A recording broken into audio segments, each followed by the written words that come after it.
দক্ষিণ আফ্রিকার দেশ জিম্বাবুয়ে। দেশটি কয়েক দশকের মধ্যে সবচেয়ে তীব্র খরার মুখোমুখি হয়েছে। বৃষ্টিপাতের অভাবের কারণে কৃষি উৎপাদন কমে গেছে, নদী নালা শুকিয়ে গেছে এবং ভূগর্ভস্থ পানির স্তর নেমে গেছে, যা সরাসরি ফসল উৎপাদন এবং গবাদি পশু পালনকে প্রভাবিত করেছে।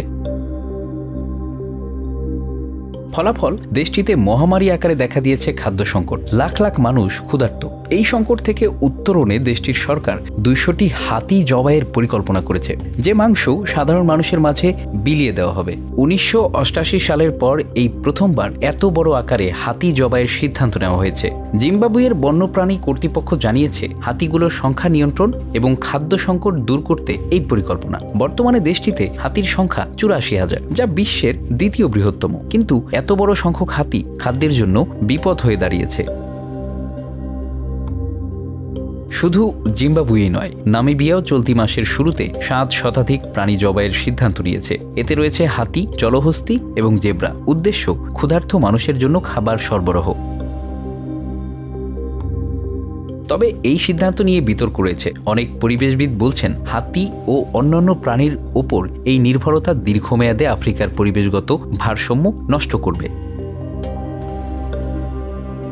হাতির মাংস জিম্বাবুয়ের মানুষের খাদ্য সংস্কৃতির অংশ নয়। তবে দুর্ভিক্ষ এবং খাদ্য সংকটের মতো চরম পরিস্থিতিতে সরকার হাতির মাংস সরবরাহ করার সিদ্ধান্ত নিয়েছে।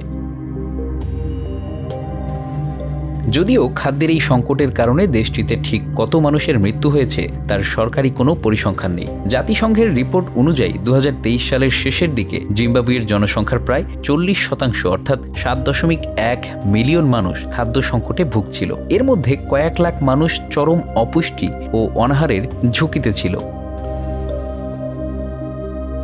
সংশ্লিষ্ট দপ্তরগুলোতে বলছে, দুর্ভিক্ষ বা খাদ্য সংকটের কারণে মৃত্যুর পরিসংখ্যান সরাসরি জানানো কঠিন, কারণ অনাহার থেকে সৃষ্ট রোগ এবং দুর্বলতার কারণে মৃত্যুর কারণগুলো সাধারণত সংজ্ঞায়িত করা হয় না। তবে অতীতে অনাহার এবং অপুষ্টিজনিত কারণে উল্লেখযোগ্য সংখ্যক মানুষের মৃত্যু হয়েছে।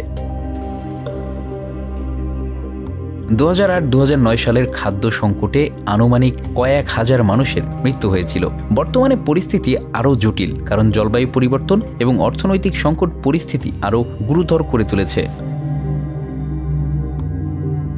Bangla affairs news desk.